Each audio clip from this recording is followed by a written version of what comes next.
let's go back. Anything over here help us?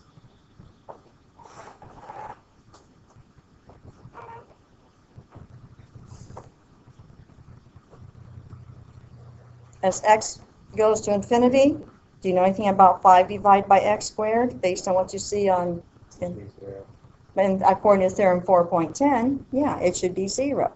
So, what do I have? Well, if I start, I cannot insert, I can't use that substitution plan that we like because infinity is not a value. But according to that theorem, we have 0 minus 0 divided by 3 minus 0, or 0. Now, how did I know what to divide by here? How did I know to take 1 divided by x squared? Because the largest x by x squared. Absolutely. Okay. So if I can get it into fractions that help me with, use section or theorem 4.10, then I'm going to be able to, I can't use a substitution, but I can use that theorem to verify. Again, intuitively and analytically, we have the same thing. Let's go down and look then. Oh, by the way, let's do something else. How would you characterize, how would you talk about the degree of the polynomial, the degree of the expression in the numerator compared to the expression in the denominator? This has highest degree of 2, and this is highest degree of 3/2. How would you compare those? Denominator is larger, limit went to 0. Does that always happen? Well, intuitively, if your denominator is increasing faster than your numerator, yes, okay, it's going to happen. Let's see. I'm going to use another page for this. Let's take a look at this one. Is this the same problem as the last one? No. What's different? So let's see what happens here. Intuitively,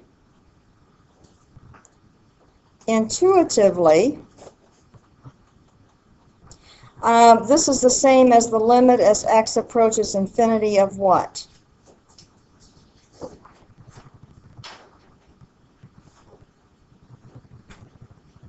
As x goes to infinity, how significant are the 5 and the 4? Not very. Okay, so this would be could be reduced down to negative 2x to the 3/2 divided by 3x, which would be the limit as x goes to infinity of, let's see, what direction am I going to subtract exponents now? In the numerator or in the denominator?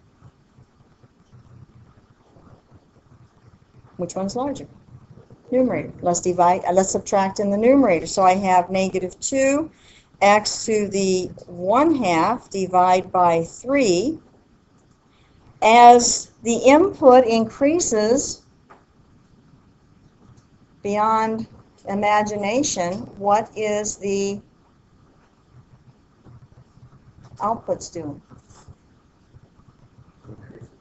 Increasing without, yeah. So what does the limit exist? So here's where we would say, does not exist. Reason why it's going to go to infinity. So we would expect to see what on this graph? As x approaches infinity, we would expect it to continue going up, up, up, and up. Let's go back to this one. Yes. I think you're right. It'd be going down, down, down, down. Thank you for that correction. Okay, let's go back and let's check these. Let's take the inspires. When you put this into the inspire, what are you going to put in as f1 of x? The limit as x approaches infinity? Some of you have been trying to do that. You did that on that test. You were trying to graph the limit. Now when you do, I did this in one class.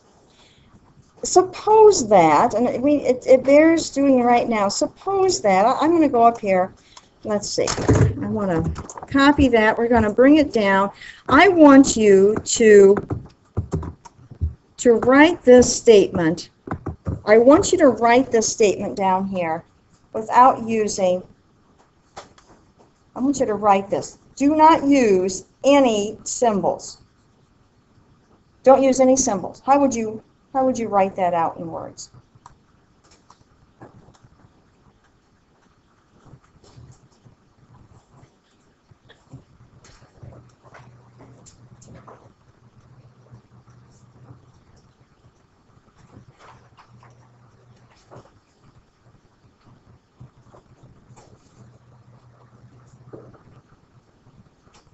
Who's willing to read what they wrote?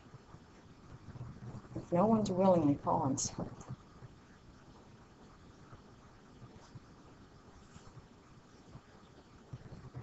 Max, you look like you have an answer. Do you?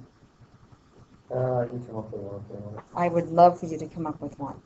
But go slow so I can write this as you. I'm gonna have a limit The limit.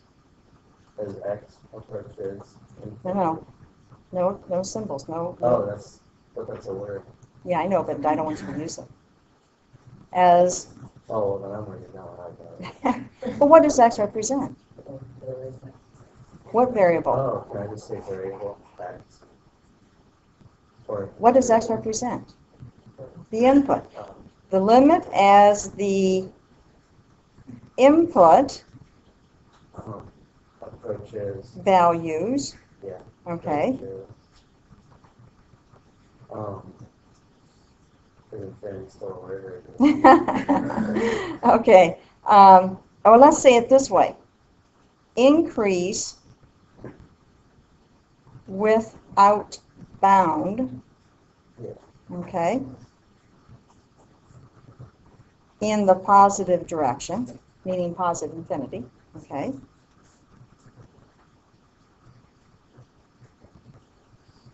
And then you just say finally. Okay. The limit of what? The function.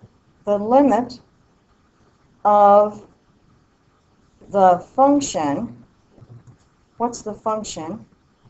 5 minus 2 variable. 5 minus 2 times the input raised to the 3/2 power, all of that divided by 3 times the input squared minus 4. Man, that's a lot of words, isn't it? Yep. Aren't you glad we have symbols? Yeah, and Okay. calculator. But you see, the thing is, if you forget the limit of what? The limit of the speed? The limit of how much you eat? The limit of how many classes you can take? I mean, we got to know the limit of what? If you say the limit, you got to say something, okay? Okay, so the limit of the function is the input. Now, of the function, what's another name for the function, though? Because we often say f of x. Well, what does f of x represent? Okay, so we could say this. The limit of the output values. And how do we express the output values? The function. Okay, so if you want to. As the input values increase without bound in the positive direction, the limit of the output values is what? Another function?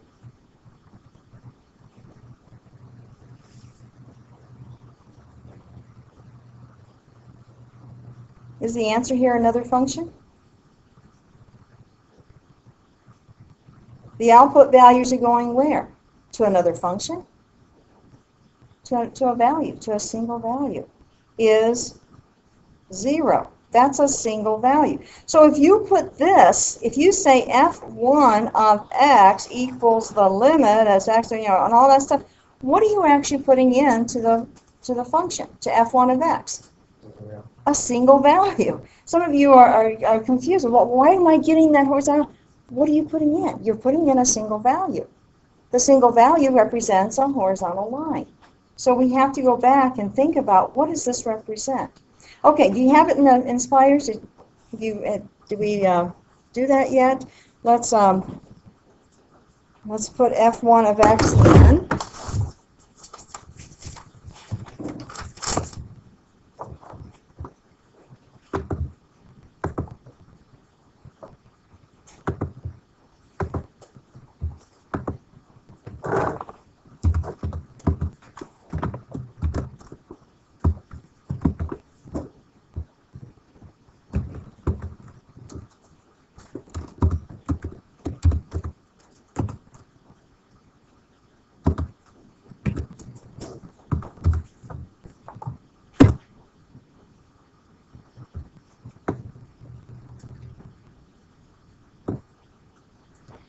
As I increase the inputs to infinity, what's happening to my outputs?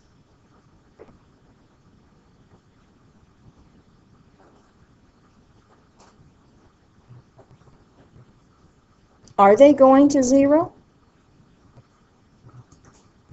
And here, James, you said it's a horizontal line that the function never crosses. Do you want to rescind that based on this?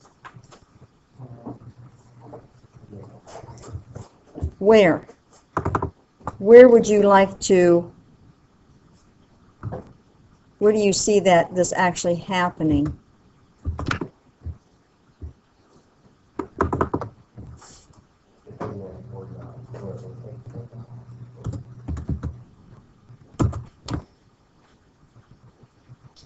I see it happening right here. Isn't that crossing the horizontal asymptote? Yeah, right there. But if I take this out far enough, it's coming up to that. So if I take this out even farther yet, there we go. Yep, not gonna let me do it. But if I can take this out far enough, I can't capture. There we go. Do I see it even? No. It's so close to that that all I see is that horizontal line. This is what we're talking about. If I take that out far enough, I'm going to see only that little piece there. Now, what happens over here? Whoops. Let's take that away. I'm going to bring this back to something like that. Well, this isn't. Let's do this. Okay. If I take this back far enough, I see that this thing seems to stop at the output axis. Why?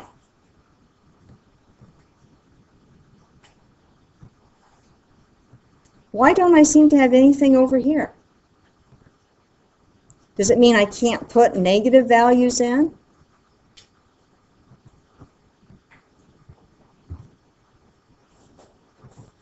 It would appear to look that way, wouldn't it? What's happening?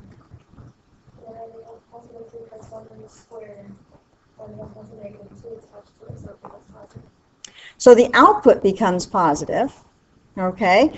But the numerator could be negative. But what happens when I put in a negative quantity? Try your table. Let's see what happens here. It says it's undefined. Why would it be undefined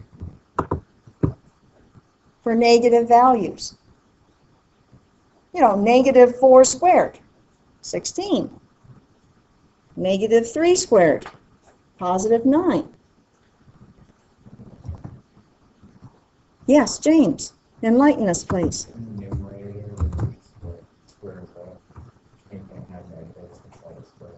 Okay. So my domain of my function is blocked to be only positive because, exactly, we have a square root and you cannot take the square root of a negative quantity. So it stops over here. Okay. Do we have any extrema? This is getting us into section